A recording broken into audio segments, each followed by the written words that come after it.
I was sitting in maximum security, and I'm like, Charles Manson was on the yard next to me. And just because I had so many crimes and I'd done so many things and I had so much time, it was just mind blowing that I was all of a sudden there doing this thing. And I thought it was all a game. And then I saw my friend, and then I went, that's me if I keep doing what I'm doing. And I was really smart. I was really athletic, but I had so much trauma and physical abuse and like social things happened to me that I didn't have the social skills to react and act in a normal social setting.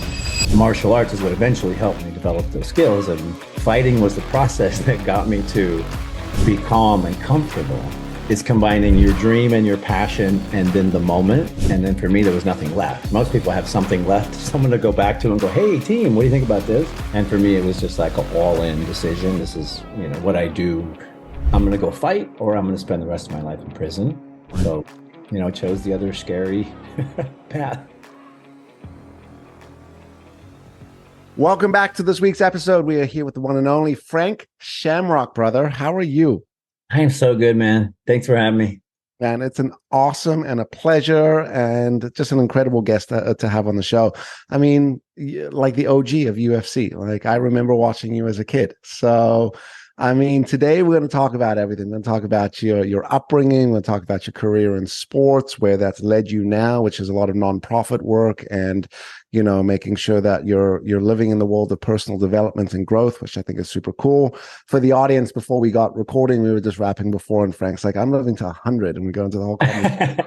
What are we going to do to live to 100, right? It's really important for us as guys right now, which is really making sure we've got that mental health, physical health, emotional health. And that is what's going to keep us alive until we're 100, if not more. Or we could go move, like you could come move with me in Costa Rica, which is a blue zone where everyone lives over. Everyone lives to 100. Yeah, it's the root. It's in the earth. Exactly. So for the audience, you probably definitely know Frank Shamrock. He's a legend. So Frank, this is what I've always been interested in: fighting. How does one pick a career or fall into the career of, becoming a professional fighter, specifically with a sport like UFC, which when you were part of it was really a new mixed martial arts type of competition, right? Which brought a lot of call it interesting fighters along with styles and being able to navigate. I mean, it was a very, I don't want to use the word violent, but very, very intense, competitive fighting world, right? So let's start with that, man. Where do you want to begin the story? Maybe, talk to me about sort of what upbringing was like, or where you grew up, and maybe where that led you into the career that you're so famous for. Sure. Well, I mean, I think at the core, it goes to leadership, right? Because I wanted to be a champion, but I never really wanted to do the work. And so when it was my childhood dream. It was, the thing I saw on television, and I kind of patterned what I thought a man and a champion would be after what I saw on television, which was classic boxing from the 80s and, the Marvin Hagler era and that whole, just manly, just socking it out type phase. So that's what I saw on television. And then that was kind of my dream, my childhood, fantasy, that I'd become a world champion fighter. But of course I made every bad decision and ended up literally in prison. And then it wasn't until I was in prison that I was able to kind of sit down and go, okay, what's real? What's important? What should I be doing with my life? And, just, of course, the universe provided the UFC at the time, which had just started and was kind of a testing ground for ideas, right? Who would win? What would win? How would it work? And so, after I finished my prison sentence and I kind of had gotten my head together, I realized, like, this is a real opportunity. I had the dream, I had the passion, I had the athleticism, I built, this great machine, and I knew I could do it.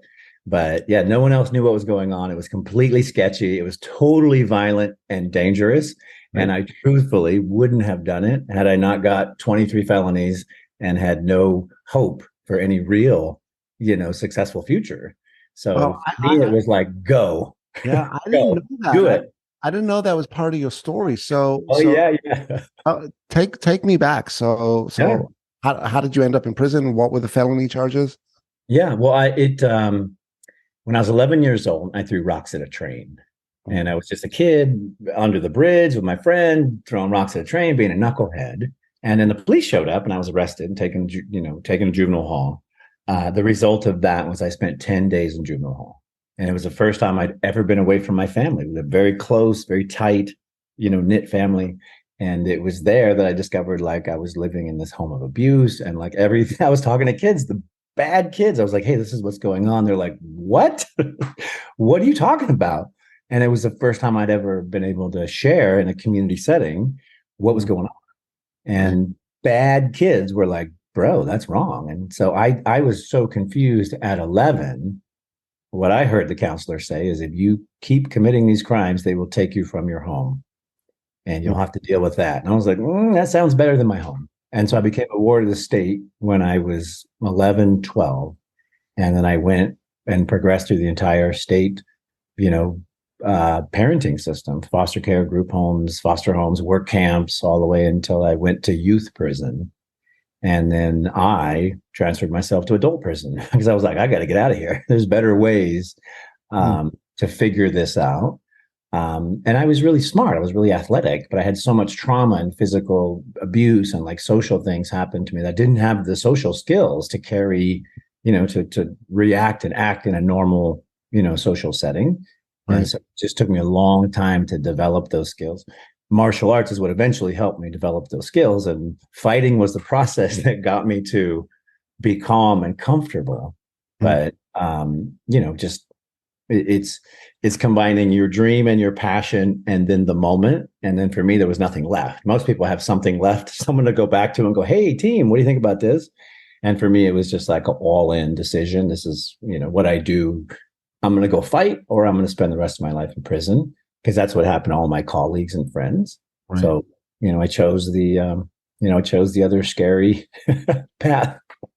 Man, that is an incredible story. And what I mean by that is you are not the norm. Like I'm sitting here with you now and like, your energy and your calm and like, obviously there's this aura of sort of wisdom and stuff, but the stats would say that like going through that experience as a kid, your chances of coming out of that were like slim to none.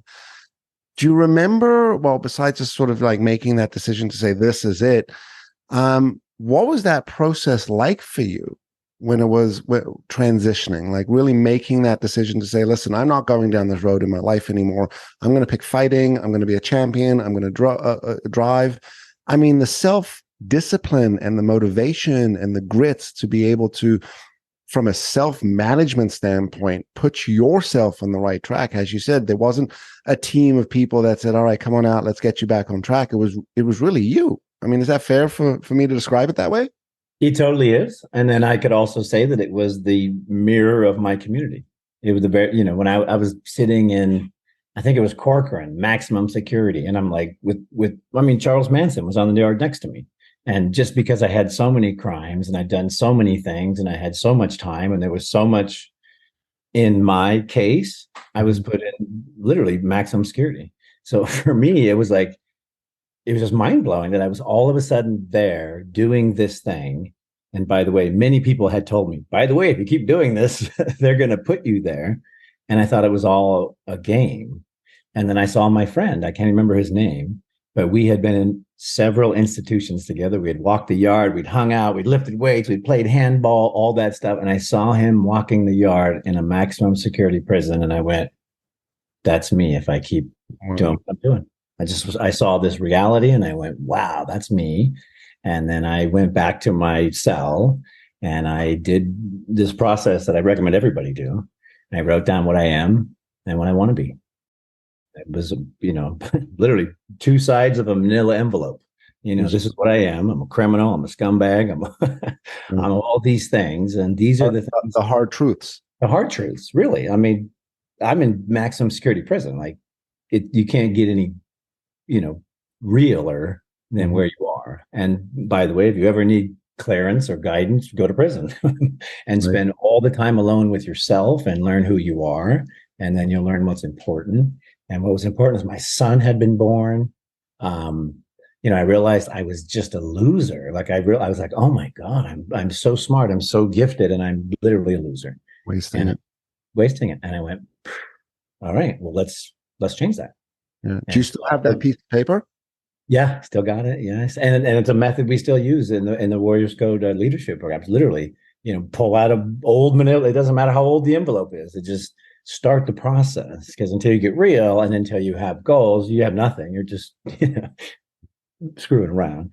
Um, for me, I had lost everything and I had nothing, so it was easy for me to go, oh my God, let's dig in and let's commit.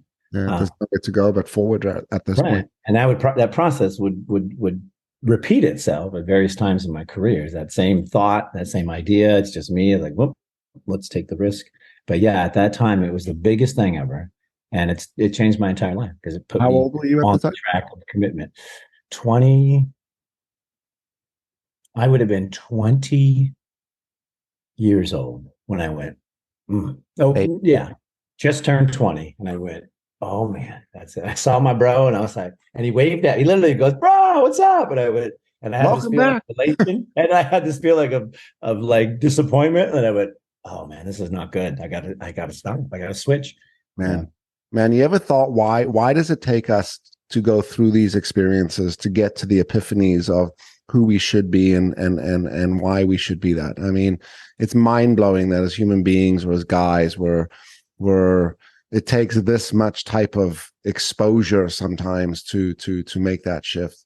Yeah. Well, I think it's just how we're programmed, how we're taught, how society sort of guides us. And my mirror example is I'm dating this lovely lawyer chick who's just wonderful, and she's this German woman, but her father said, "Listen, you got to marry a man over 6 foot tall with blonde hair and blue eyes, who's a college education, who played football."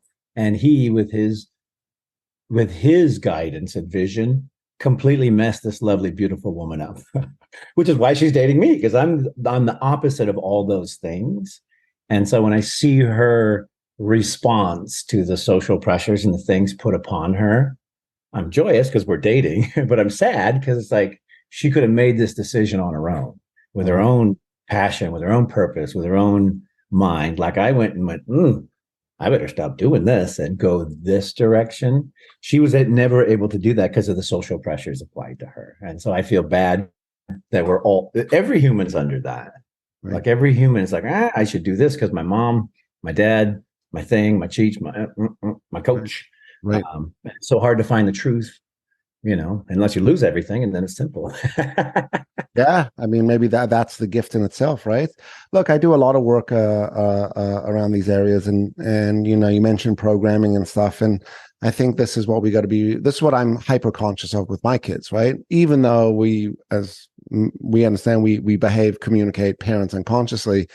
The thing I think about every day is like, what do I do to set these kids up to not have the traumas and the programming that we went through? And we live in a world right now that you could be very intentional and intelligent about that. However, once again, as human beings, we're sometimes not so intelligent. So, but it's a thought that crosses my mind, and I'm sure it is as it is as you are a father as well, right? Yeah, I've got a 15-and-a-half-year-old daughter, and I see her going. I mean, social awareness, like it's just equality. Like her position and her views are so relevant of what's going on in the world. Right. And yeah, and then I see my hopelessness in trying to support that and help that. I'm like, yeah. But it's tough what humans go through, just in general. If you're just going to be a regular old human, have a nice life, and try to live to, what is the average now? 73 if you're a man, which is terrible. If you just do that, it's pretty tough. Yeah. And if you really want to go to the next levels, then it's real work. Yeah, I don't know if I'm correct on this, but I recently heard that life expectancy for the first time in generations has actually dropped. Have you heard that? It's dropping. Yeah. And the reason is mental health. The real reason over the top of it all is this layer of mental health. We've been doing these old systems and we haven't been, it's mind, body, spirit. And nobody's, we're all dancing around the mechanics, but if you're not caring for those things, when you hit about 50, your machine starts breaking.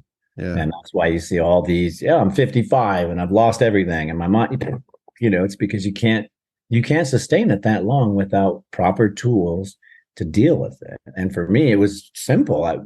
I was in a cage. And if I didn't find the tools to deal with it, I was going to get literally beat up. So I found the tools quickly. Everybody should have this urgency because I don't want to die at 73. That's 17 years short of my goal. And that's ridiculous. And through just basic mind, body, spirit, healthcare, understanding, knowledge, social environment, weather, like all the things needed for my being to survive, I should be able to do it theoretically. Theoretically, and not just theoretically, you see it happening every single day. It's happening in Costa Rica where you're hanging out. It's happening in Japan. It's happening in all these places where people went, all right. Right. There's a very cool show on Netflix. I don't know if you've seen it. I think it's called 100 Years something. Have you seen it? Yeah. Oh, it's so good. What I really like about it is what you kind of just described now, which is mind, body, and spirit, which is when you look at all of those communities, they really embody that. So, the mind is what I saw for good mental health was the spirit of community and relationship, right? And in fact, we know one of the major positive effects to mental health is a strong group of peers, a strong relationships, a strong community. Isolation is where depression creeps in very quickly, and that's what the biggest challenge I think in some cases with mental health is, which is the individual, or you end up isolating, right? Because it's hard and being around people. But then you get into obviously the environment, and then the third piece was physical, and it wasn't that people were working out every day, but one community they gardened and they were just always outside moving. The other one walks up hills every 5 minutes. The other one does some sort of other physical sort of labor. So I think mental health, while it is probably the most important thing, it doesn't have to be complicated. So what are some easy things that you think about doing to contribute to your mental health? I do a simple process every day. It's part of my, warrior's code that got me through the journey. And when I wake up each morning, I check in on the old body, make sure we're still functioning, and see how that feels. And then beginning of each day begins with, what am I going to do with my mind, body, and spirit today? And that's a top line item before work, before all other things. And normally when you finish the mind, body, and spirit, all the work stuff is in there, all the physical stuff, all the social stuff is actually in there. And then you just have extra time in the evening to kind of relax. But for me, I literally, mind, body, spirit takes me, 5 minutes to kind of go through the process. What do I need for my mind? If I'm worried about something, I should deal with that, write it down, deal with it, execute it. If I'm lonely, I should call so-and-so, call my sister. If I don't feel good, it's like, if I feel crooky, let's go work out, let's stretch, let's balance. And that's the first stuff on my calendar. Like it's the first thing out of my heart, mind, body, spirit in the morning. And I think that's where everyone skips. They wake up and they're anxious and they're busy, and then they just skip over all the needs of the day for themselves. Then they go about the journey. And at the end of the day, they're exhausted because they haven't really served all their needs. Right. That's where, I'm like, guys, it's not that hard, but it just, what do you do when you wake up? Most people pull out the phone. They start, running off in some direction. Has nothing to do with really what do you need. I wake up some days and I'm depressed. I wake up some days and I miss my son and my granddaughter, my family. And I go, well, what am I going to do about it? I'm going to call them. I'm going to send them a note. I'm going to send them a text. And for me, it's an action item on my thing, because when I do it, I just feel so much better. And that feeling, that thing goes away. When I work out, my back pain dissipates, my knees feel better, my neck feels, stronger. When I'm out in the sun, I feel this. I feel better. And so all those little mechanics that I just go, that's what I should do with my machine today. If I'm going to make it to 100, if I want to make it to 75 or so, I could probably skip a few of those and just keep grinding it out. Right. In my time, I built it. Right. I made the investment, and now it's about how long can I live like comfortably, happily, giving and providing. And my part of my spirit is my charity work. Like if I don't give and help those people who help me, and those people who I know were where I was, then I don't wake up feeling good. I wake up going, what am I doing? And why did I, I don't feel good. But when I do it, it feels great. And to me, it's a line item. Oh, great. Let's help somebody today. Let's do something. And then I just, boom, I can watch the sunset and I don't have anxiety. I feel great, because the day's done. Mm-hmm. Watching the sunset is probably one of the best. What in top 10 mental health tools? Better. If you could be Sunset. present and watch that sunset, it's incredible. Yeah, sunset, sunrise, hike in the fog. Mm-hmm. Hike in the fog in the mountains. One of the just breathing that air in. Hike on the ocean with fog. That's nice. Yeah. You live in an amazing area for all of that. I got to tell you, Frank, I was excited about meeting you today, just from the UFC and stuff. We haven't even gotten into that, but I'm for the audience. I'm smiling right now in this conversation because I think what you're sharing right now is probably some of the best mental health process or tools that I've heard. And I live in this world, and I teach this and emotional health and intelligence and mental health. They are easy to exercise, difficult to sometimes understand. Yeah. What you just said there is that there is a simple process, and I'm a big believer is the simple processes are the best processes, which is if I could wake up every day and have 3 checkpoints, if I could just paraphrase, which is mind, body, and spirit, which is what's popping up in my brain right now. Oh, I'm got this decision I'm not making. I've avoided the decision. Okay, today that's the thing I'm going to do. Get it out. Right, in and out, get it out, touch it once, kind of thing, and move on. And if we did that every single day, what we're really doing is taking command and being very intentional about where our energy and action goes. Because now all of a sudden we're like law of attraction. You're putting it out to the universe, not only in what you're looking for, but in what you're letting now go, right? And we're taking action to that. And it is the action that creates the path. I've said this for a long, long time. And too many people are sitting there, as you said, waking up, going, I should think about this. I should do that. I should That's kind of bugging me. Right, kind of bugging me. And it builds up. And what, I talk a lot about this with guys, which is the big mental health for guys is one of the ways we've learned how to process emotion is by internalizing it, right?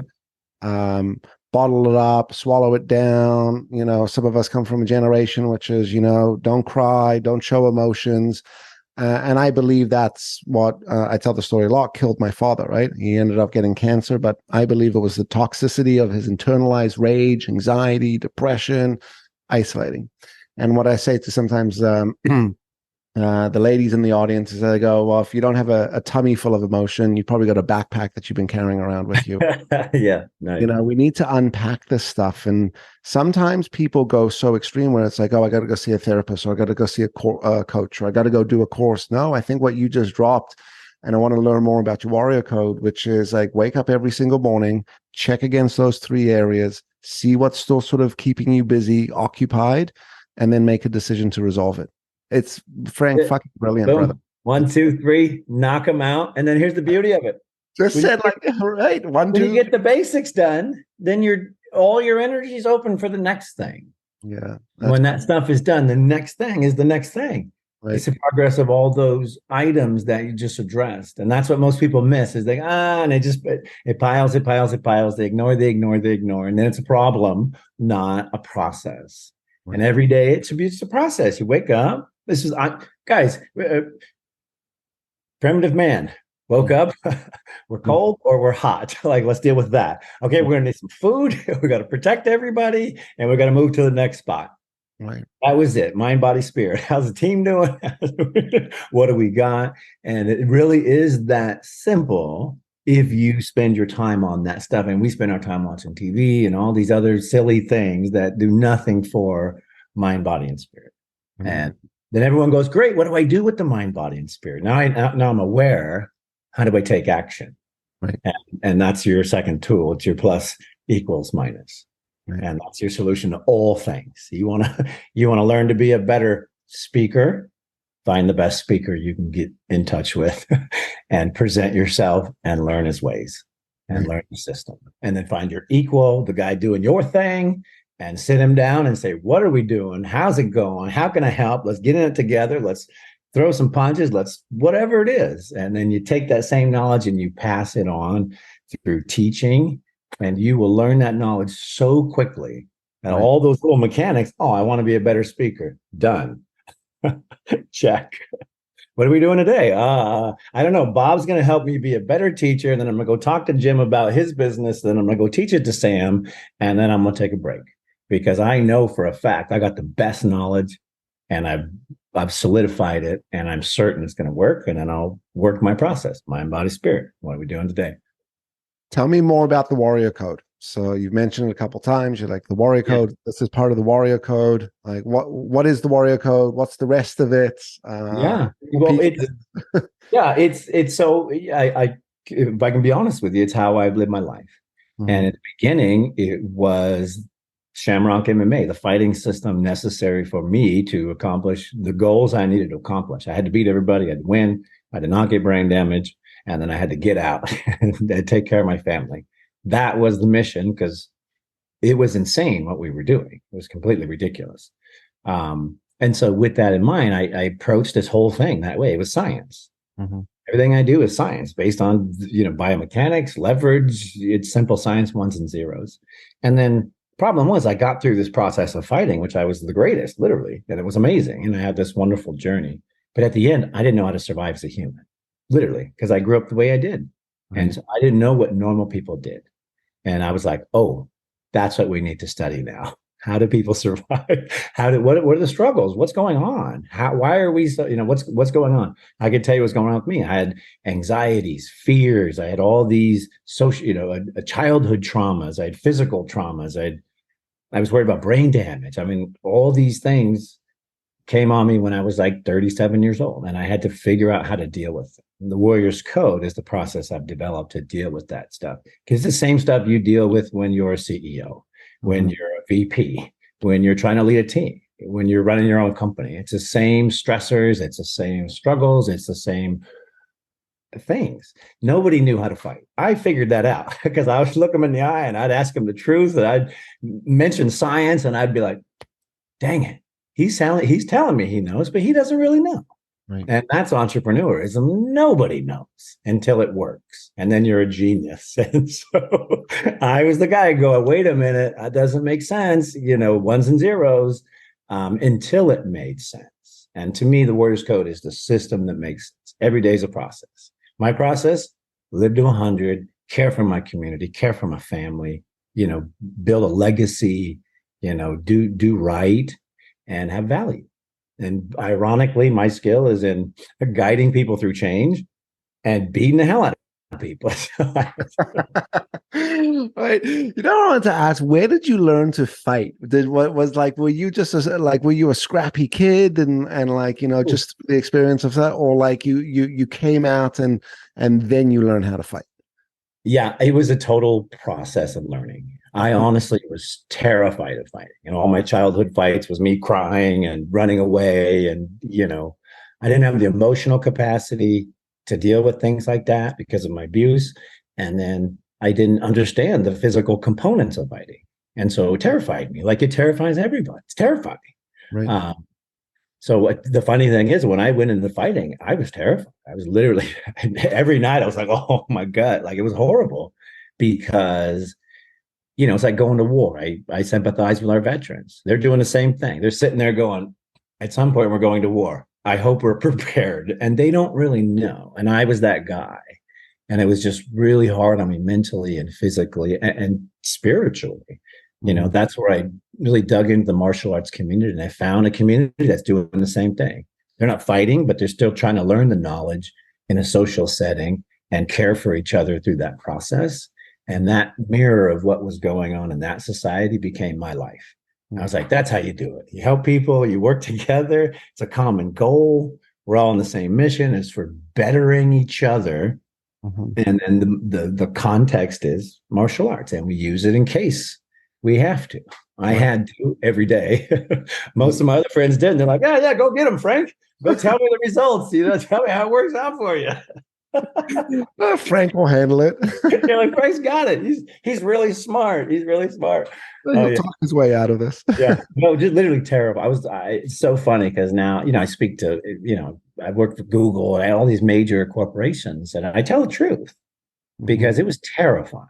And it was only through the development of these tools, meditations, visualizations, communication, community, sharing, that I was able to deal with these things, because the stress and the pressure and for maybe a normal person, it might have worked out. You're like the normal athlete, they seem to be good. But for me and the childhood I had and the things that came with me and the way that made me feel was just, so overpowering.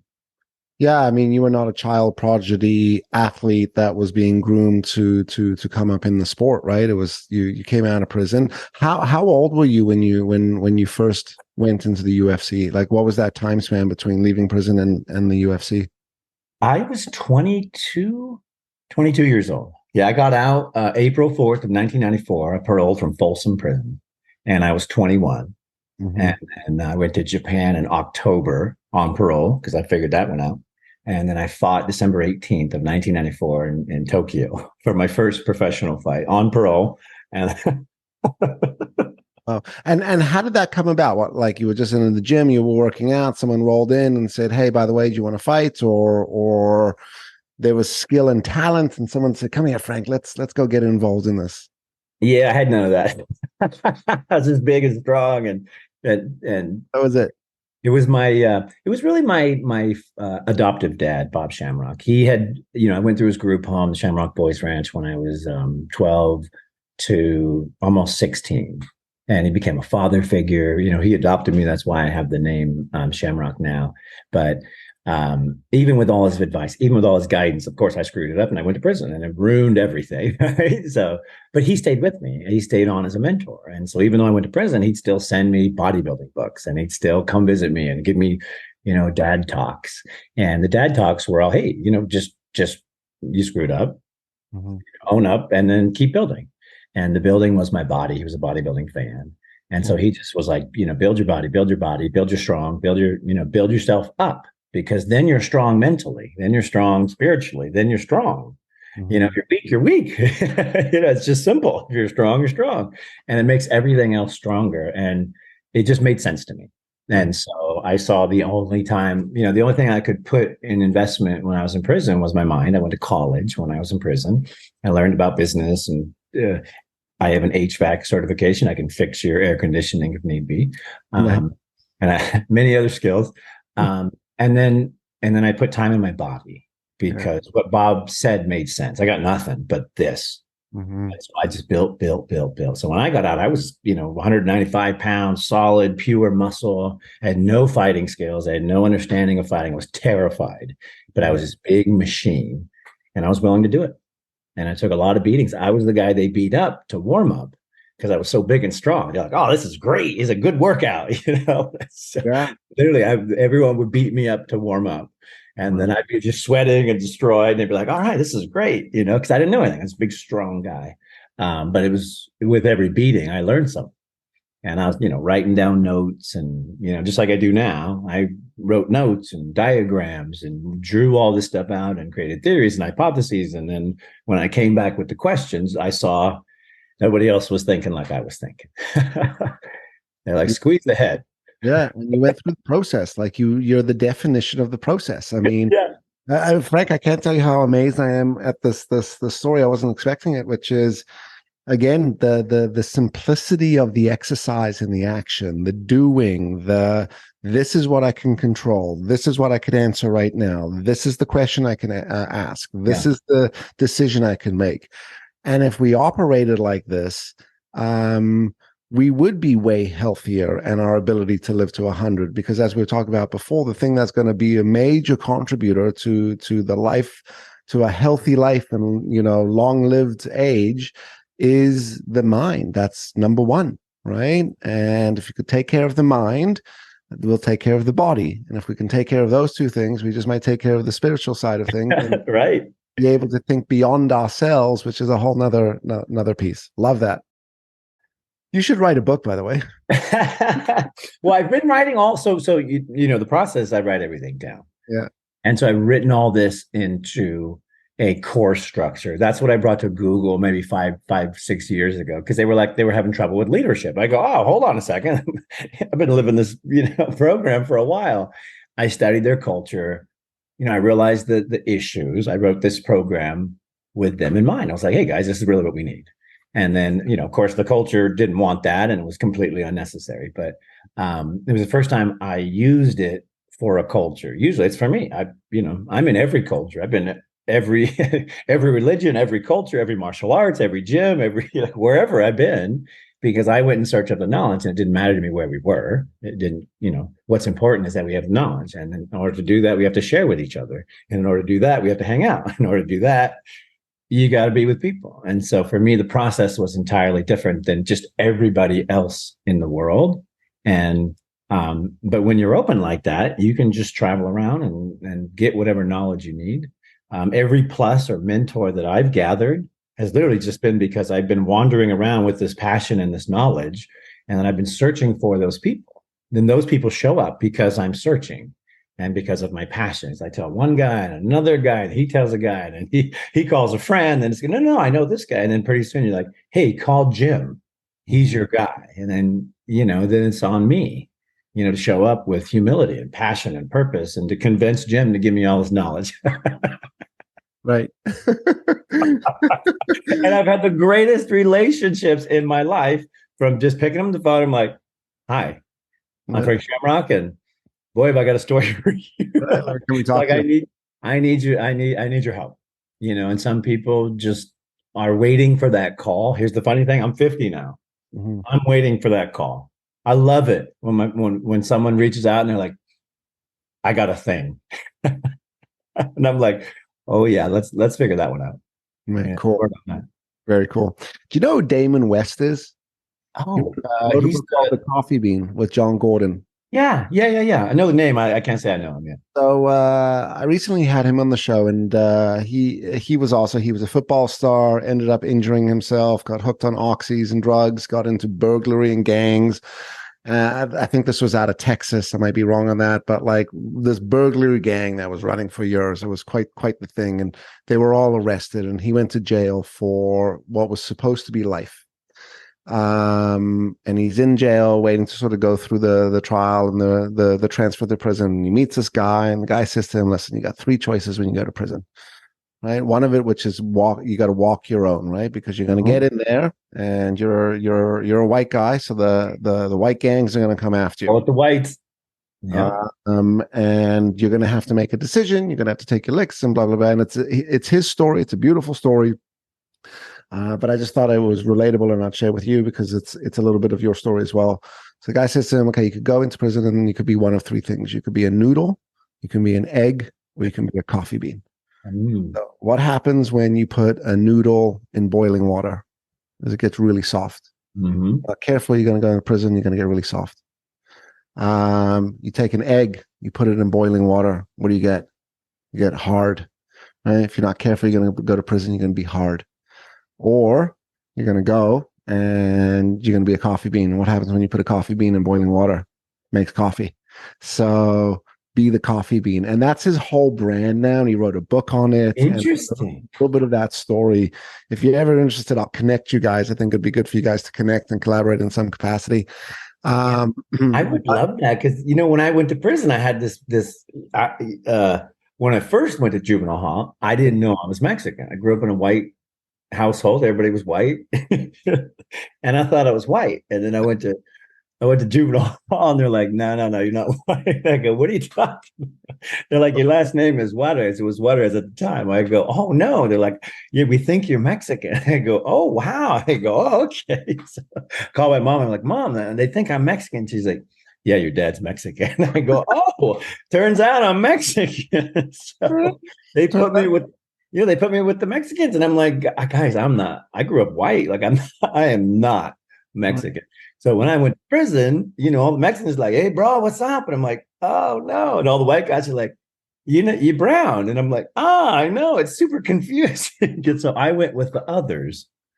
which is everybody else. You know, Yeah. you're not black, you're not white, you're not Mexican, you just whatever's left over. Yeah. And that was my group. And they're kind of unprotected, they're kind of on their own, they're kind of whatever they are. But it Yeah. was me and all the others. And so that's kind of one of the stories of my life. I go into all these communities and like, you look like us, but yeah, you don't really belong here. A little different. You're this independent. Yeah. But it's true, man. I mean, think about you. You're a UFC middleweight champion. How long did you hold that for? That was for like how many years? Oh, like 4 or 5 years. I relinquished it finally. Number one pound for pound fighter in the world, named Fighter of the Decade for the 1990s by Wrestling Observer, best full contact fighter, Black Belt Magazine. Bro, for you to hold those types of accomplishments and stuff, you got to be able to walk your own line. Yeah, yeah, and I had purpose. I think that was the real thing. Right. I'd made a decision because I'd seen what I felt to be truth, Mm-hmm. and I'd written it down, and it was pretty glaring. And the results were I was in prison, so obviously the data was pretty strong. But yeah, once you make a decision, it's all about changing your mind. And then that is a process in and of itself. Your mind's made of plastic. You can do whatever you want with it. But, if it thinks a certain way and you do a certain thing, then that's who you are until you do something different. And the process of doing something different is just, making a commitment every day, whatever that is, whether it's, I just advised one of my close friends and clients, like, all right, you need to just talk to a random stranger every day and just communicate with them as a human being, period. Doesn't matter where you are, doesn't matter what's going on. And here's what happened, they got to the top of the mountain and they realized, oh, I got everything I want, money, and I'm alone and unhappy and I don't have any human connections and nobody wants to hang out with me because I'm not pleasant. So my advice was, well, just go talk to random strangers and see if they need anything or share yourself with them. And I was like, that will heal your problem here because right now your brain's somewhere else and it's thinking about these other things until you take that action. So that's the process every day. Hey, how's it going? My name's so-and-so. Nice to meet you. And it just makes me laugh every time because I get the text afterwards. Oh my God, I met, Bob today. And I met Sally at the thingamajig. And it's just so fantastic because it takes a little bit of prodding for, that being to get out there and complete the spirit and make themselves feel better. That's great. I tell people to schedule things in their calendar. So yeah. I should do this, I should do that. I'm like, well, what I do is I live and die by my calendar. Like I'll put literally eat lunch at this time, read, write notes, make phone call. Because if I leave it up to my own will, sometimes obviously we get busy and distracted, and it's if it's routine that's different. It's the initiating and the getting into the routine that takes so much, right? So there's pressure on yourself to will yourself into doing it the next day and schedule it with. The thing goes ding, call someone or walk outside and meet a stranger. I think that's great. Love that. Super cool advice. All right, Frank, tell me a little bit about the nonprofit work that you do. I mean, what does it stand for? What are you trying to accomplish with it? What type of impact are you trying to make? Sure. Well, I can tell you our end goal, which is to reopen the Shamrock Boys Ranch, where I went when I was, 12, 13 years old. I met Bob Shamrock and sort of learned all of these, core life principles. Bob Shamrock was my first real father figure and, the first guy who, really laid out sort of, morally and structurally and socially how you should live. The rest of it was kind of crazy and not that good. But Bob laid down a path. And so, when he passed, he had 2,000 boys go through his group home, and he only adopted 2 of us. And, the impact he had on so many lives for young men at that age. At that age, I was in such pain. I was such a burden to society and law enforcement and everybody else. And it was just terrible because I just didn't have the guidance. And so long-term goal, we want to reopen that ranch, Shamrock Boys Ranch, down here in the San Diego area where weather's nice and I live. And serve that community, that young men, looking for guidance. And, that's why I wrote my book Uncaged.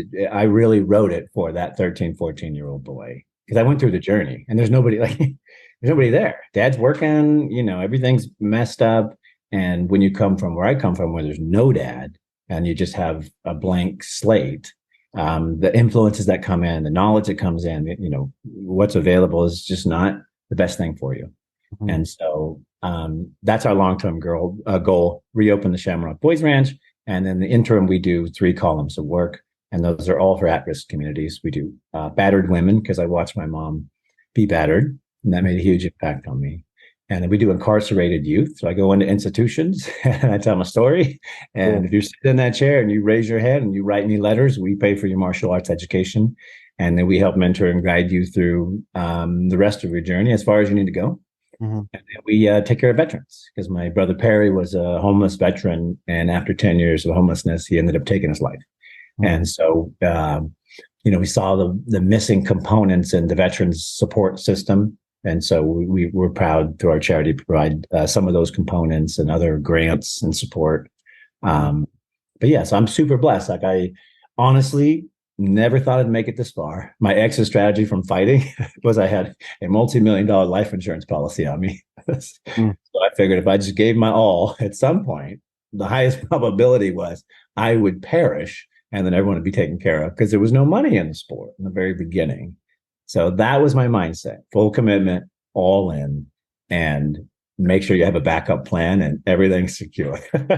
Because then you can sleep good at night, right? Then your mind is secure. I knew, gosh, should I ever perish doing what I love and on this mission, everyone's cared for. And, hey, I didn't make the goal, but mission accomplished.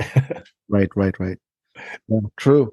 Very, so how far along are you for, what's the goal? What's the date? What's the timeline for Shamrock?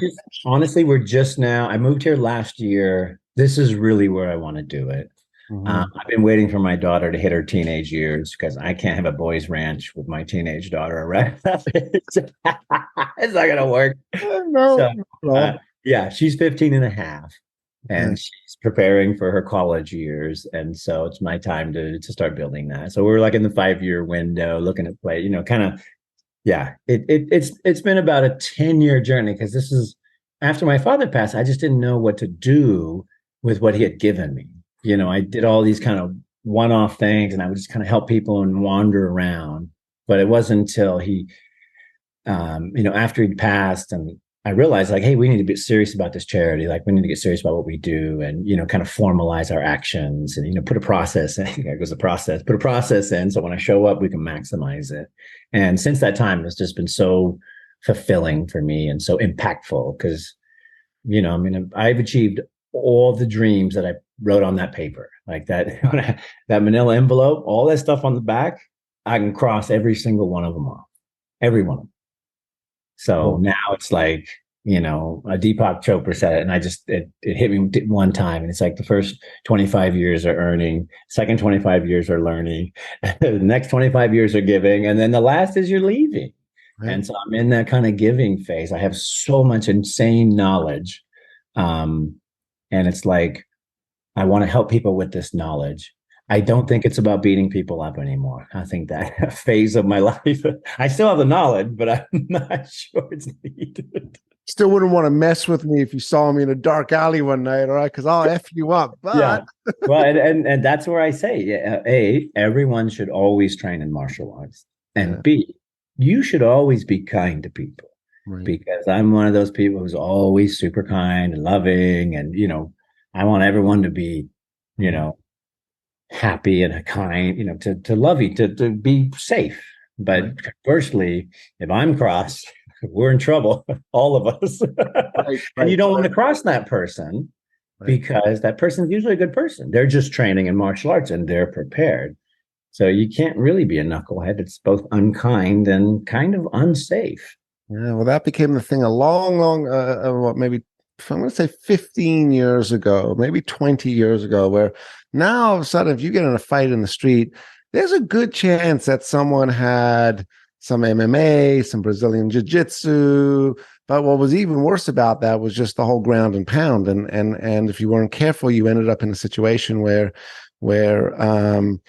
that became the the attack, right? So I did martial arts for the majority of my life. I grew up in South Africa. My father was like, you will do martial arts whether you like it or not. Today, I'm glad I did it.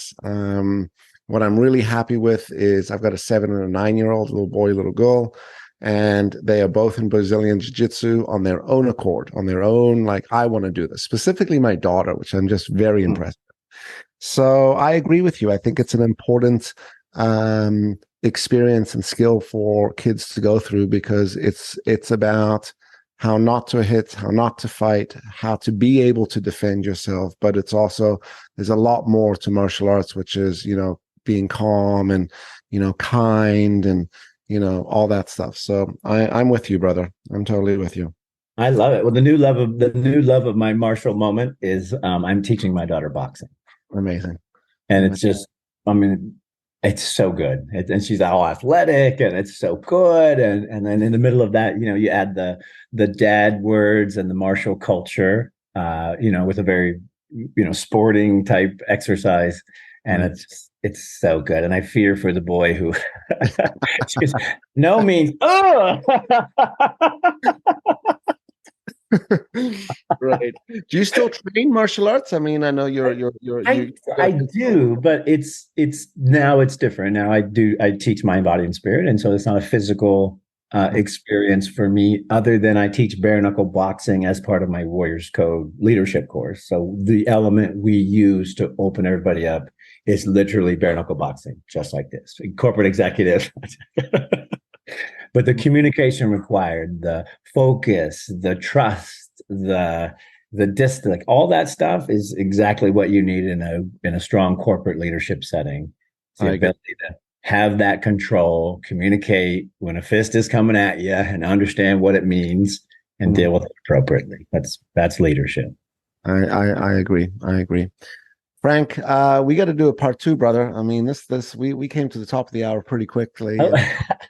We definitely got to do a part 2. But before we start to go to the final question of the episode, for the audience, if they wanted to contribute to some of the causes that you're involved with, if they wanted to participate, as far as Shamrock Ranch, when you're working on that, let me know. Let me know how I can participate and contribute and add, even if it's participating from like a facilitation standpoint, all the way just to contributing in any which other way. But if the audience wanted to learn more about that stuff, where could they find information? Sure. Our charity is Shamrock Way, and that's shamrockway.org. And you can learn about our programs there, as well as the current events. And then I'm at Frank Shamrock everywhere. That's my thing. And frankshamrock.com. But yeah, if you're interested in any of the crazy stuff or, cool stuff that we do. We also do an annual event each year, which is a home build in Mexico. And cool. It's really a fun, like, social leadership, and we just have a blast. But we go down and we build a home in 2 days and give it away to a family. It's cool. One of the most powerful, like, touching things I've ever done in my life. And I love taking people on that journey. So if you're into that, let's go build a house. But yeah, hit me up. Yeah. Awesome. At the end of the episode, we come to an important question, which is, what do you think we could all do to be better humans tomorrow? My answer is like, be like Frank. Well, I think it is what are we? And we're human beings. And so being in and of itself then has a whole, value and thing to it. And who do you want to be? How do you want to be? What do you want to be? That's process. That's, caring about, each other, yourself, the goal, the thing, your fit, whatever it is, that's real, like, love for yourself, for everybody. And when you lead with that, people just show up. They just literally are like, hey, man, what are you doing? Can I help you? This looks interesting. What's going on over there? And you're like, oh, I don't know. Check this out. And that, to me, is what got us here. Like, that's humanity. That's someone going, I don't know. I wish the martial arts masters would have just said, Frank, I don't know. Why don't we work on it together? Instead of going, huss, this is what I believe. It's always been this way. That's not growth in humanity. So I think, yeah, the secret is there should be a process for our human being and our growth every day. Otherwise, what are you doing? You're not being, you're just sitting, you're not just lazing, you're not growing. So if you really want to achieve that success, like I said, I can see it in my mind. Every single goal has been marked off, every dream, and it's only because I got real, I got with people, and I said, guys, what are we gonna do? And I'll go first. Like, let's try. And that passion, that vulnerability, that desire, everybody is just waiting for someone to step up and raise their hand. Truthfully, because everyone's scared. I was deathly afraid, cage fighting. But I kept raising my hand. I kept stepping forward. And that's literally all you got to do is just go, all right, put it on the list. I'll do it. Mm-hmm. And for me, it takes 5 minutes in the morning. Mind, body, spirit. That's your calendar. That's your day. There's nothing else. And the rest of it that trickles in, and you decide whether you want to do it or not. Amazing. Amazing, amazing, amazing. Mind, body, and spirit. Yeah, that's it.